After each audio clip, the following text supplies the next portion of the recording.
ndabiyegereje mwese ijambo ry'Imana ry'uyu mugoroba. Imana yashimye ko tuganira kandi kitugirira umumaro twese hamwe, kidufashe twese hamwe, kiduhembure, gihembure imitima yacu. Imana ishimwe. Kadusoma ijambo y'umurwandiko rwa mbere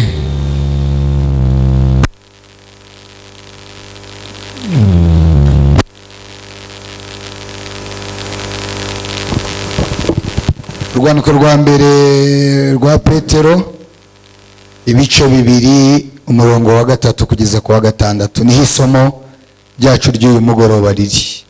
Petero wa mbere, ibice bibiri, umurongo wa 3, turasoreza ku wa 6. Ni urupapuro rwa 238 mu isezerano rishya, kugira ngo abatarahagera nyaruke bahabone. Petero ni uwa mbere, ibice ni bibiri, umurongo turahera ku wa 3 tugeze ku wa 6. Imana ishimwe. Niba mwarasogongeye mukamenya yuko umwami wacu agira neza, namwe niko handitse ko bahageze. Ni Petero wa mbere 2:3 kugera ku murongo wa 6. Niba mwarasogongeye mukamenya yuko umwami wacu agira ate? Agira neza. 4, nimumwegere, niwe buye rizima ryanzwe n'abantu, ariko ku Mana ryaratoranyijwe, ibi ry'igiciro cyinshi. Namwe mwubakwe nk'amabuye mazima, kugira ngo mube inzu y'umwuka n'ubwoko bw'abatambyi bwera bwo gutamba ibitambo by'umwuka bishimwe n'Imana ku bwa Kristo Yesu. 6, kuko mu byanditswe harimo aya magambo ngo, dore ndashyira muri Siyoni ibuye rikomeza imfuruka, ryatoranyijwe kandi ry'ikiremwe ry'igiciro cyinshi, kandi uryizera ntazigera akorwa n'isoni. Nakira ijambo ry'Imana. Ayo magambo ni meza. Amen. Arasobanutse rwose. Niba mwarasogongeye mukamenya ko umwami wacu agira neza, nimumwegere. Niwe buye rizima ryanzwe n'abantu, ariko ku Mana ryaratoranyijwe, ribi ry'igiciro cyinshi. Namwe mwubakwe nk'amabuye mazima. Uyu mugoroba musaza witwa Petero aratwandikiye mu rwandiko rwe rwa mbere, ibice bibiri, umurongo wa 3 kugeza ku wa 6. Yandikiye itorero Rehobothi, rishobora kuba rwanditseho tariki 14 z'ukwa 3 bibiri. Petero aratwandikiye aratubwiye ngo niba mwarasogongeye mukamenya ko umwami wacu agira neza, ntabwo ari mumwegere gusa, mumugundire.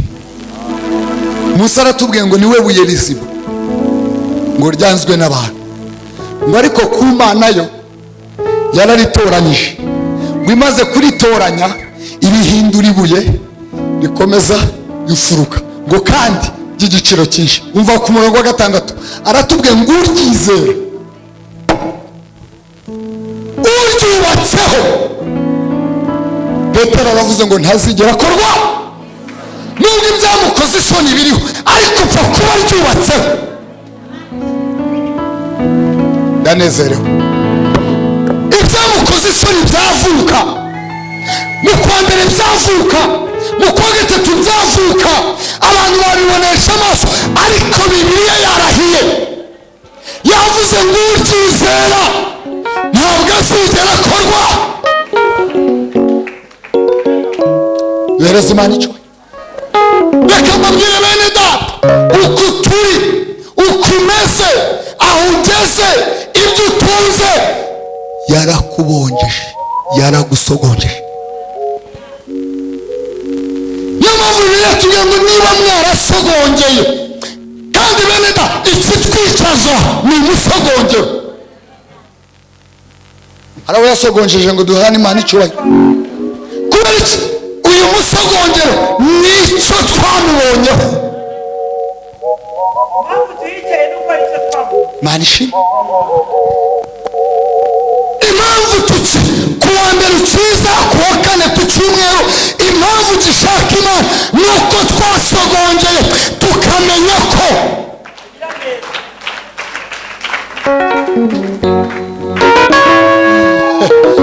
impamvu n'ubu tugihagaze ni uko twasogongeye tukamenya ko agira.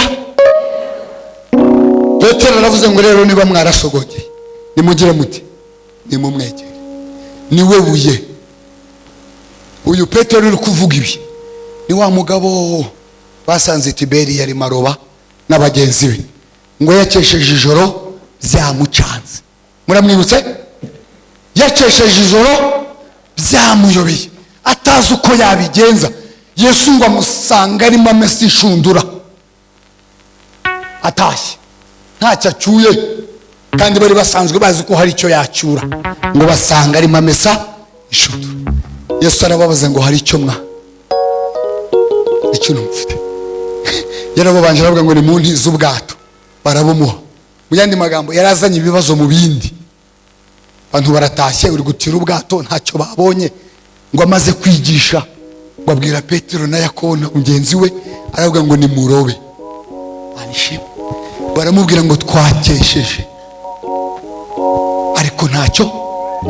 Petero aravuga ngo ubwo ari wowe ubivuze reka tubikore. ngo babikoze ngo barofi batigeze baroba mu buzima bwabo. Yesu ngo arahindukira aramureba amubwira ijambo rya gihanuzi, aramubwira ngo yewe Petero we, wari usanzwe uroba amafi, ariko igihe kigiye kuza uzajya uroba abantu. Imana ishimwe, Imana ishimwe. uyu niwe watwandikiye umugoroba, niwe wari uri mu gitabo cya Yohana ubutumwa bwiza 6:68. igihe abantu bari bavuye kuri Yesu ngo nta migati, ngo bagenda urusorongo, Yesu ngo ahindukirira abigishwa arababaza ngo namwe murashaka kugenda? nigeze kubwira abantu ndavuga ngo niyo mpamvu utazigera ubona urusengero rufite umuryango umwe. buri rusengero rwose usanga rwubakanywe imiryango irenze umwe, kuko mu rusengero ni kwinjira gusohoka, kwinjira gusohoka, bizahoraho kugeza Kristo aje gutwara.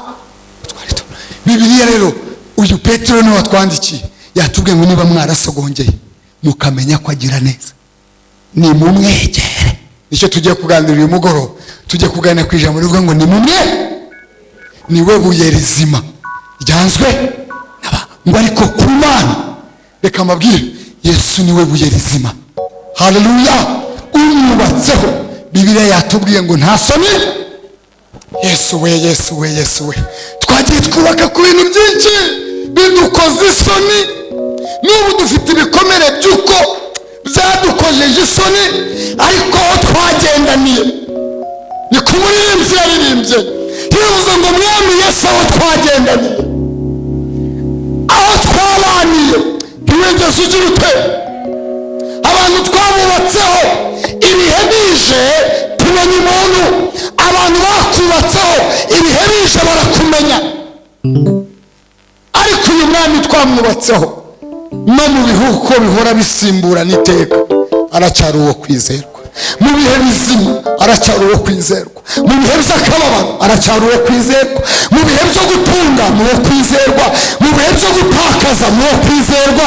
mu bihe byose umwami wacu ni wo. twamuhaye icyubahiro bene data. Bibiliya yatubwira ngo nimumwubakeho niwe buye rizima ngo ariko ryanzwe n'abantu. bafundi barimo hano n'abayede, John namubonye n'umusharupansi ariko kubwo ikifundo arakiziniki. we n'umusharupansi, hari igihe umwubatsi afata ibuye akarijugunya akabona ntacyo rimaze, umva bakaryihanagurizaho icyondo, abandi bakaryicaraho bavuye muri pose, abandi bakarisunikira. noneho mu gihe ari kubaka akagera ahantu agashyiramo iryari iruhande rwe rikitambika, sibyo jo? yarihongora rikanga kujyamo, akongera agafata irindi rikanga kujyamo, akabwira abayede ati mufate ihene muzane ryabuye mwataye, bakarikura iyo barizana barishyiramo, nta kuriconga, niyo mpamvu biravuze byanzwe n'abantu, ariko ku Mana reka mbabwire, iyo twaryubatseho mu ngo zacu, iyo twaryubatseho mu buzima bwacu, iyo twaryubatseho mu kazi, rijya rikomeza, rijya rikomeza iki? Imfuruka igakomera. Mana ishimwe. Abantu bakajya bibaza ngo wubakishije iki? Ni ibanga. Mana ishimwe. Petero aravuga ngo rero byaratoranyijwe ngo ku Mana rihinduka irikomeza iki? Imfuruka. Ngo nimuryizera ntimuzigera mukorwa. Uyu mugoroba tujye kugana ku ijambo rivuga ngo nimumwegere. Imana ishimwe. Turi ku ijambo rivuga ngo nimumwegere, niwe buye. Bene data, ni ukuri kose tukiri muri iyi si y'akavuyo, tukiri muri iyi si ya depression, tukiri muri iyi si ya stress, niwe buye rizima ryanzwe n'abantu, ariko ku Mana. Bene data, niyo mahitamo umuntu yahitamo akiri muri iyi si akazayivamo aticujije. Niyo mahitamo umuntu yahitamo kumwegera. Manishi narababwiye ngo imbaraga z'umubabaro uzababara, igikomere gikomeye uzababara, biranganye n'agaciro n'umwanya wahaye abantu mu buzima. Uko umwanya uba munini wahaye abantu mu buzima, niko umubabaro bazagutera nawe uzaba munini. Mana ishimwe. Bibiliya iravuga ngo si umwanzi wantutse ngo nari kubyihanganira. Bibiliya iravuga ngo niho twagendanye, twasenganye, twasangiye akabisi n'agahiye. Aravuga ngo nibyo bintera agahinda. Kubera iki? Uko turushaho kwirekurira abantu, uko turushaho kwifungurira abantu, niko umubabaro tubabaza urushaho kuba mwinshi. Mana ishimwe. Uyu mugoroba sinje kubaca ku bantu, ariko nje kuvuga ngo nimubanze mu mwegere. Azabahitiramo ab'umugisha, azabahitiramo abo mukwiye kubana, azabahitiramo abo mukwiye kugendana, azabahitiramo indyarya n'indyamirizi, azabahitiramo, azajya abahishurira, ababwira ngo biriya si kuri, kuko niwe buye ryanzwe n'abubatsi. Mwumve rero ukuntu Petero yavuze. Petero yavuze ngo uryubaka akaryizera ntazakorwaho. Naretse uyu mugoroba tukaryubakaho ko nta soni zizadukora. Imana ishimwe. Naretse uyu mugoroba tukaryubakaho ko nta soni zizagira uti ukuri kw'Imana. Waba uri umubyeyi, waba uri umugabo, waba uri umusore, uyu mugoroba unyemerere turyubakeho kuko nta soni. Imana ishimwe.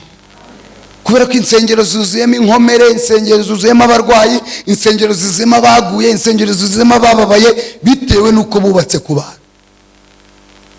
Abantu barabakomeretsa, abantu barabababaza, ariko niwubaka kuri Yesu uzomora benshi. Niwubaka kuri Yesu uzakomeza benshi. Niwubaka kuri Yesu ushobora.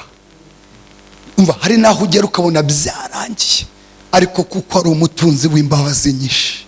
Mana ishimwe.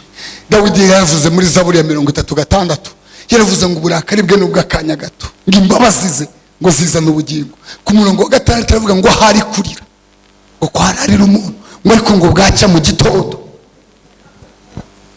Uyu mugoroba uru rwandiko Petero atwandikiye ni umugabo ufite experience, wabanye na Yesu igihe kitari gito, arimo aringinga itorero, aribwira ngo nimumwegere, niwe buye isima ryanzwe. Reka mbabwire, hari amafaranga wayatunga ni meza, akemura byinshi, ariko hari igihe atari ibuye rizima. Mana ishimwe. Bana beza ni beza, bana ni beza, ariko iyo batubatswe ku ibuye rizima, hari igihe bakubera ikibazo kandi ari umwanda uva ku Uwiteka. Uyu mugoroba rero ndagira ngo duhindure ahantu twubatse, twubake ku rutare, niwe buye. Uyu mugoroba ndagira ngo duhindure twari dufite nuko twari tubyubatse. Ndagira ngo tugaruke twongere twubake kuri, kuko umwanditsi yavuze ngo imfatiro nizisenywa umukiranutsi yakora iki? bishatse kuvuga ngo izindi mfatiro gusenyuka birashoboka, ariko Kristo niwe utajya ukoza iki? utajya ukoza isoni. Marishi katuvuga ingingo nka zingahe zo kumwegera, niturangiza babifite n'icyifuzo babishaka turemera tubisengera Imana. Mwanditsi yaranditse umuririmbyi yavuze ngo ibi duhita byimana ngo iyo tubishatse by'ukuri. Ni gute umuntu amwegera? Imana ishimwe. Reka mbabwire bene data, Yesu we yamaze kwitangaho igitambo, kutwegera yamaze kutwegera, ngo yasize ubwiza ngo yari afite, ngo aza mu isi ngo aducungure. Iyo niyo ntambwe yateye. Icyo ategereje ni intambwe yawe, ni intambwe yanjye. Ubaye urimo hano umva utaranabimenya iby'abarokore, utaranamenya, turagira ngo tuguhe itangazo. Yesu niwe buye rizima ryanzwe n'abubatsi, ariko ku Mana ryaratoranyijwe. Iyo umuntu aryubatse akiri muri iyi si rijya rimugirira akamaro. Iyo umuntu aryubatse akiri muri iyi si ajya aba amahoro masa. Twabishimira Imana. Iyo umuntu aryubatse akiri muri iyi si ajya aba amahoro. Iyo umubyeyi aryubatseho ibisaza abandi babyeyi ntabwo bimukoraho, ariko mwabyumvise. Iyo umugabo aryubatseho ibisesheje abandi bagabo ntibimo. Iyo urubyiruko ruryubatseho iby'isi urundi rubyiruko ntirubwica, kuko baba bubatse ku ibuye rizima.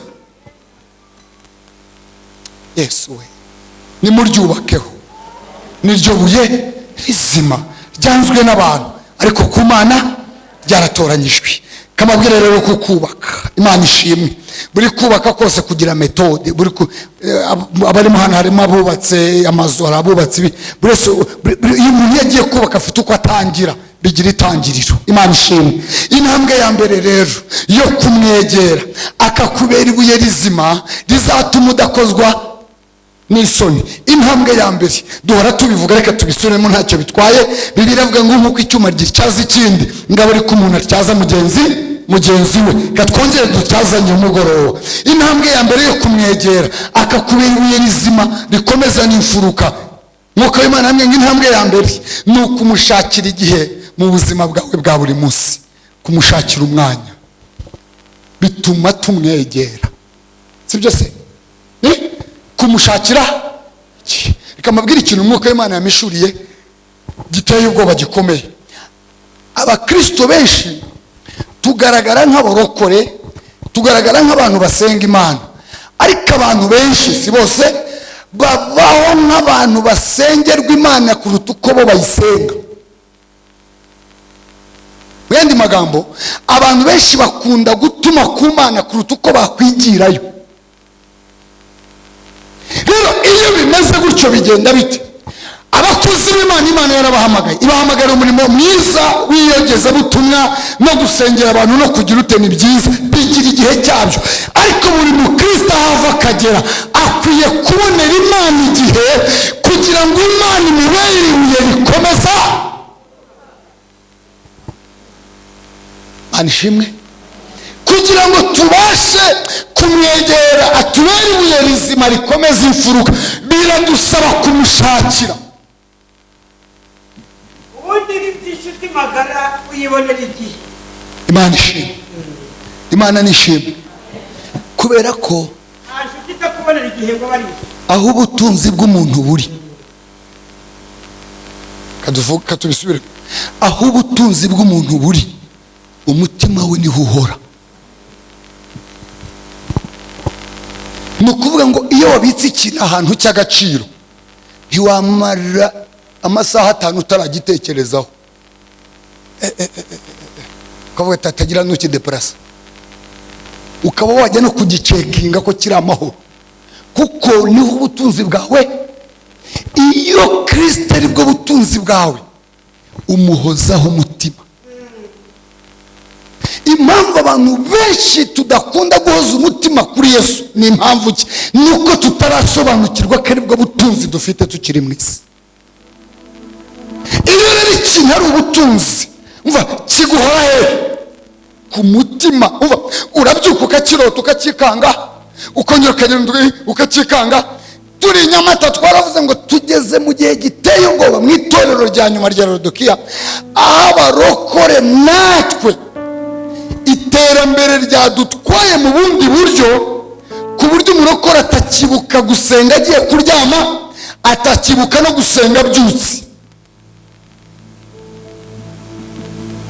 ni ukuryama kuri gurupe za WhatsApp, ukabyukira kuri gurupe za WhatsApp. Umuntu agahaguruka iwe atigotesheje imbaraga z'Imana. Umuntu agahaguruka iwe atazi ngo ijuru riri gutekereza iki. Umuntu agahaguruka iwe atazi ngo Imana irimo iravuga iki. Doge tukagenda nk'abandi bose kandi tutameze nk'aba. Siko turirimba se, siko turirimba se. Ntabwo waba unaniwe. Nabwiye barakwenda ngo niba unaniwe wisenga, ruhuka, uza gusenga waruhutse. Masengesho y'umunaniro arimo amagambo aterekeranye. Urabona mwami mwami mwami, ukavuga mwami incuro 100, ko mwami uri guhamagara incuro 100 utari utumva. Mwami urabona nukuri ukumeze, ukabusubiyemo inkuru wiriwemo. Satani ndinde uravanga ibintu biterekeranye kuko urananiwe. Niba unaniwe ryama, urindwe n'ubuntu.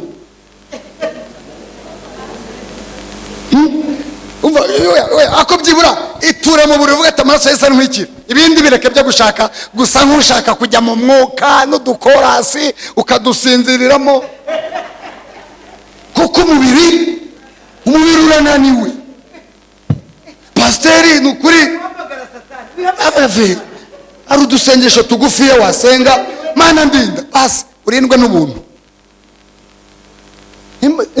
Kuko kamabwira hari ibintu Pasiteri ni ukuri mu nsengere maze iminsi mfite amatake, shitani arimo arangenda hose. Shitani akugenza hate, ndaryama ikintu kikanyiruka inyuma gishaka kuntera inkota, nkasimbuka imyobo nkagicika, nkagwa kikamfata. Utizi icyo kintu kizute waganira n'umuntu, kumbe mbere yo kuryama arabanza akareba horror movies, amafilime ateye ubwoba arimo ibintu bikubitana inkota bitera n'iki.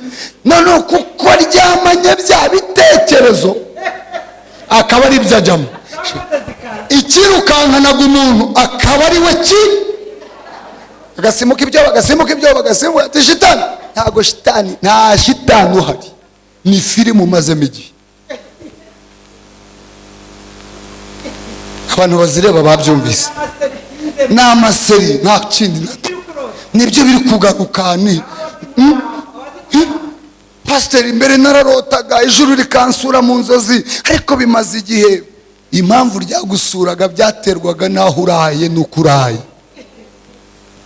byaterwaga n'ibihe. Aho wiriwe niho urara.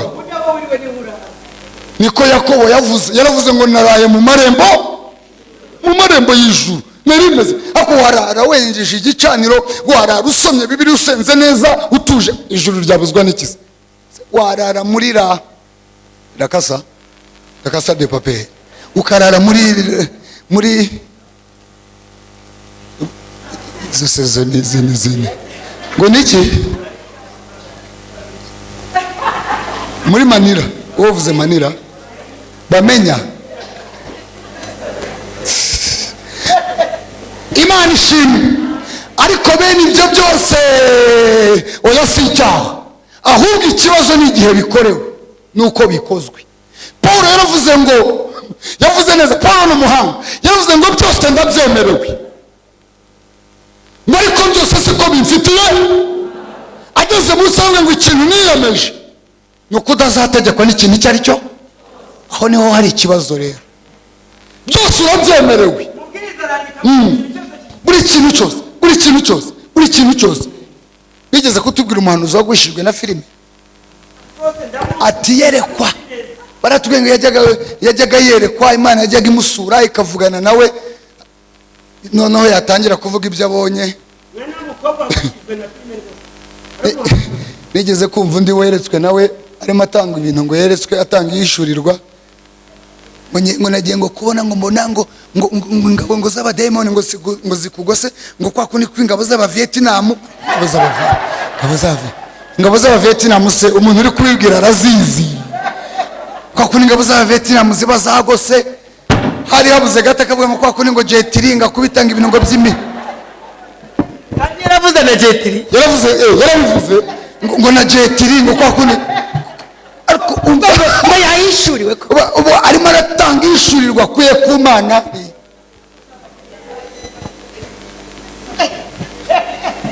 Imana ishimwe bene data, Imana idutabare muri iki gihe cya nyuma giteye ubwoba. uko kundi ingabo z'abavietinamu, iyo Mana izi ingabo z'abavietinamu koko n'uri kuribwira ashobora kuba atazizi. Imana ishimwe bene data, ni mumwegere, niwe buye rizima ryanzwe n'abantu, ariko ku Mana ryaratoranyijwe rihinduka ibuye rikomeza imfuruka. Kugira ngo tumwegere biradusaba kumushakira igihe. Ni ukuri kw'Imana, kandi ntuzigere ubeshya ngo wabuze akanya. Nta hantu utasengera, nta n'igihe utasenga. No mu kazi ushobora kuko habamo kandi isengesho, uri mu masengesho. Umva abantu batabizi, ariko wowe umutima wawe uri ku gicaniro. Kandi niko abakera basengaga, habagamo ingabo zatabaraga ku rugamba bari mu bihe byo gusenga. Ba Dawidi batabaraga bari mu masengesho. Umva abaganga barasenze. Iyo batwereka abantu bagiye bakorera Imana kera, harimo abaganga, harimo abayobozi, harimo abasirikare, harimo inzego nyinshi. Shakira Imana igihe, Imana izakubera ibuye rizima rikomeza imfuruka. Shakira Imana umwanya, Imana izakubera ibuye rizima rigukomereza imfuruka zose urimo. Rizakubera irikomeza izo mu kazi, rikubera irikomeza izo mu muryango, rizakubera ibuye. Imana nuyiha umwanya, ntabwo Imana izigera ikwima amatwi. Imana ishimwe, Imana ishimwe. Niyo twavuga iki tukavuga n'ikindi kimwe tugasenga. Shakira Imana igihe, Imana izakubera ibuye rizima ikomeza imfuruka. Imana ishimwe. Twaravuze ngo nk'uko abasheri bakundana buri muntu, kubera ko rega aho ubutunzi bw'umuntu buri, umutima we urahahora. Mwene data, ndabizi akazi ni kenshi, ndabizi inshingano ni nyinshi, ariko bene ibyo byose wakora udafite umukiza ni ukubaka ku musenyi. Shakira Imana igihe ikubera ibuye rikomeza imfuruka. Nta muntu wabura igihe. Barasenga ukomeye cyane, ariko asenga Imana. ariko ngo asenga ubudasiba. Imana ishimwe, Imana ishimwe, Imana ishimwe. Gusenga kwawe kwarumvise Koruneliyo, ntabwo avuga ngo amuvuge. Imana ishimwe, wanasifiwe. Kabiri, uburyo bwa kabiri bwatuma tumwegera akatubera ibuye rizima rikomeza iki imfuruka. Kabiri ni ukwemera akatubera umwami n'umukiza. Mu yandi magambo ni ukumwemerera akatuyobora mu buryo bwose. Ni ukumwemerera akatuyobora, nibyo byatuma tubera ibuye rikomeza. Kumwemerera akatuyobora